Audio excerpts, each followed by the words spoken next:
Hello, MP1. In this video, I'm going to be going over the different kind of pathways that communicates between the spinal cord and the brain. And so there are two main groups of pathways you're going to be talking about. We got the ascending pathways and the descending pathways. Now, a couple things about pathways before we start here. Pathways, remember, cross over. They cross over at the medulla oblongata, so that's why the left side of the brain communicates with the right side of the body and vice versa. Now, remember when we talk about these pathways, you're going to have two of them, one on each side. So as they come down, they're going to be coming down parallel. So after they cross over, they come straight down parallel to one another. So there's going to be one on the right side, one on the left side, all the way down the whole spinal cord. So just kind of remember that. And the number of neurons in the pathway. Now, a pathway talks about going from like a receptor all the way to the brain. Okay, or the brain all the way to the effector organ. Now, usually a pathway goes about 2 or 3 neurons, and it's kind of like a relay. So if you think about like a relay race where you have a runner starting and passes the baton to the next runner, and then that runner passes the baton to the next runner. So if you think of it that way, you have some pathways which only consist of like 2 runners or 2 neurons. You have some pathways that consist of 3 runners or 3 different neurons along its pathway there. Okay, so with that said, let's start off with ascending pathways. Now, ascending pathways, the main thing I want you to remember about ascending pathways, ascending means it's going up. Well, if it's going up, where is it going? It's going up to the brain. So this is always going to be carrying sensory information. So I'm going to put that down right here. Sensory. So we are talking about ascending or sensory pathways, bringing sensory information to the brain. Now, most of these ascending pathways have 3 neurons. Okay, so there's 3 neurons here. So I'm going to put that down as a main characteristic right there.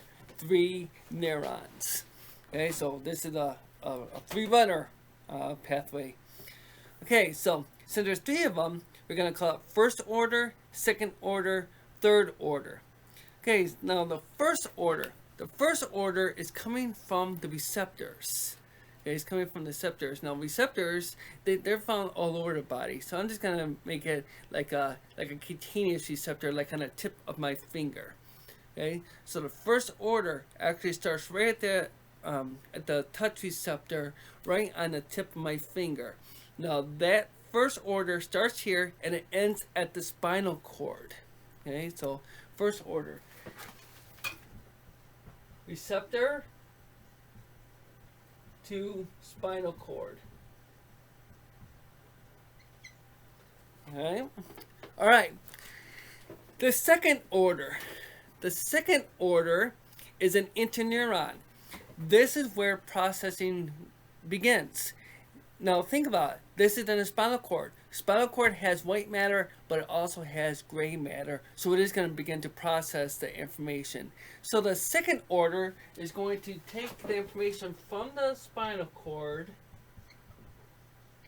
and send it to one of 2 pathways here. One pathway is to the thalamus.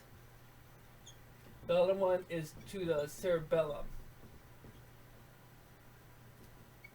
So it's going to go one or the other, thalamus or cerebellum.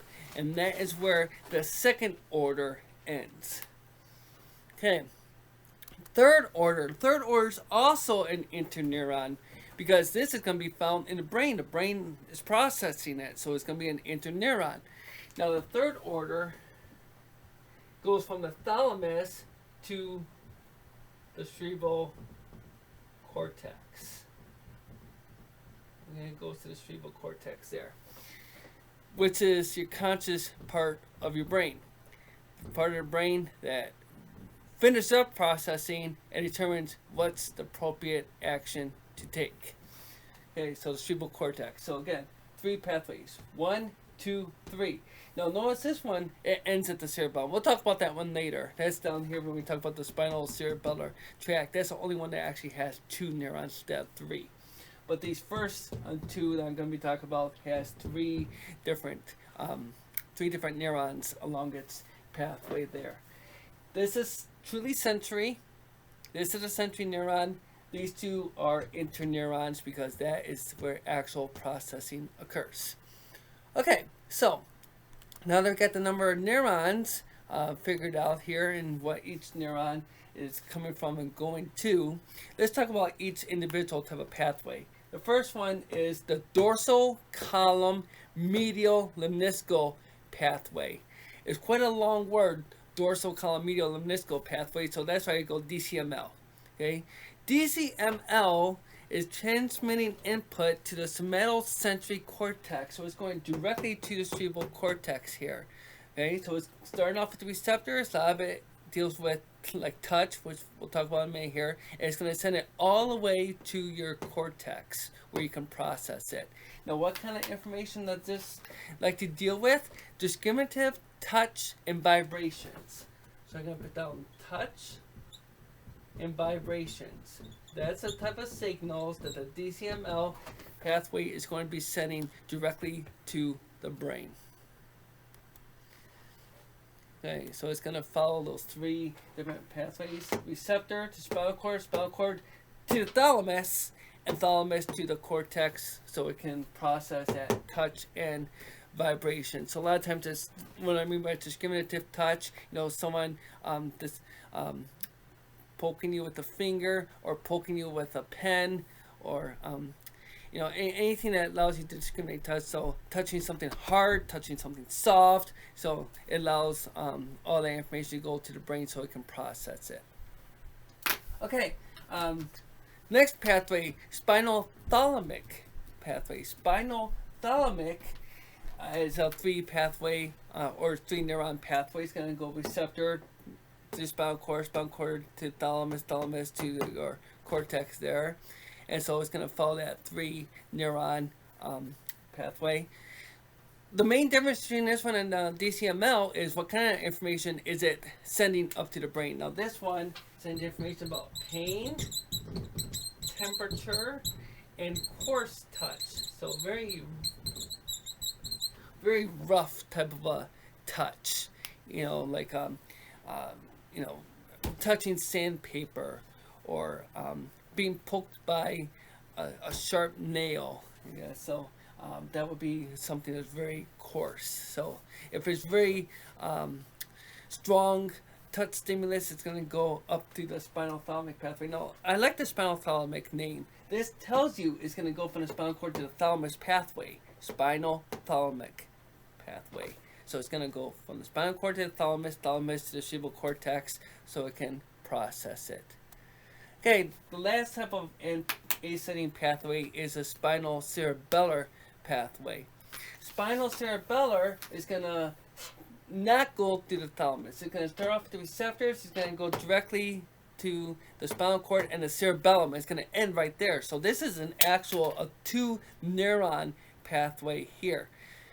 So if you think back about what is a function of the cerebellum helps out with coordination and smoothing out movements. So how does it coordinate? Well, it's going to pick up stretching information from the muscles and tendons. Okay, my muscles and tendons are stretching to its limit. We're going to stop it right there. So it's a way to adjust how a joint is working. So it needs to pick up a lot of stretching information.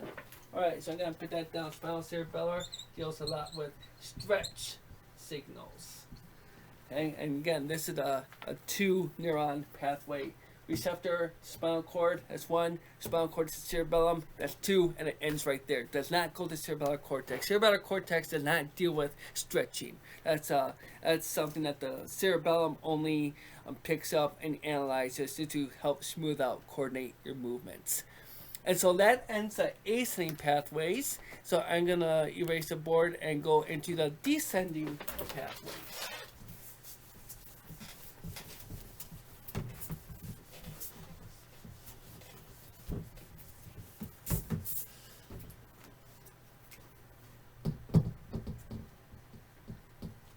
Alright, so descending pathways. I am writing it in red because I want you to remember descending pathways, it is going down. If it's going down, we're talking about motor signals. It's coming from the brain to the effector organs all over your body. So that's why I want you to remember with descending, it is motor. Okay, motor pathways. Now there's two distinct motor pathways. There's what we call direct pathways, and then the last one would be indirect pathways. Okay, so let's start off talking about where each one's coming from. Now the main thing is that direct pathways is coming directly from the pyramidal cells of your cerebrum. Okay, so it's coming directly from the pyramidal tracts. This is located in your cerebrum. Alright. Indirect is coming from everywhere else. What I mean by everywhere else, outside of cerebrum, where else do you see gray matter? We're talking about the nuclei.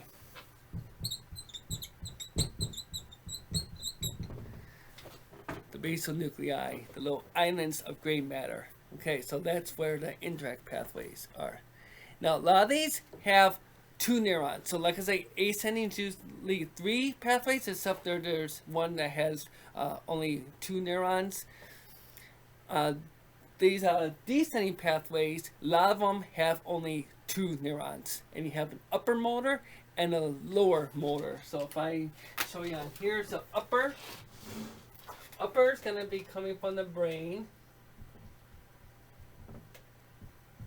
to the spinal cord. So this will be the upper pathway. The lower one is going to go from the spinal cord to the effector organ. And directly to the effector organ right there, which in this case, the effector organ would be mostly skeletal muscles there. Okay. Now there may be some situations where a third one may pop up. If a third one may pop up, it's going to be going from one effector to another effector. Alright, so big way that we can tell difference here between the direct and indirect, besides where it's coming from in the brain area, is what kind of signals is it sending out. Okay, so the direct pathway here is going to be sending out fast, fine, and skilled movements.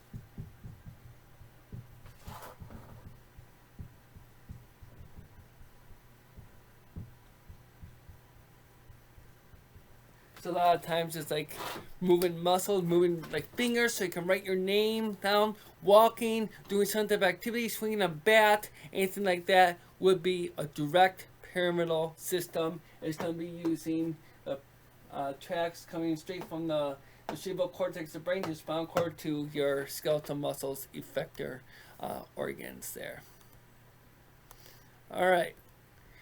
The indirect pathway. Indirect pathway is coming from the basal nuclei.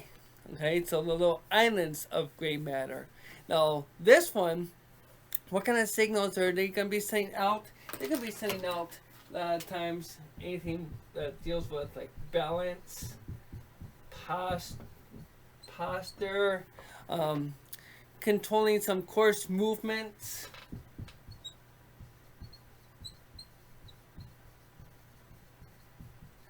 Okay, so the difference between fine movements and coarse movements, and head, neck, and eye movements.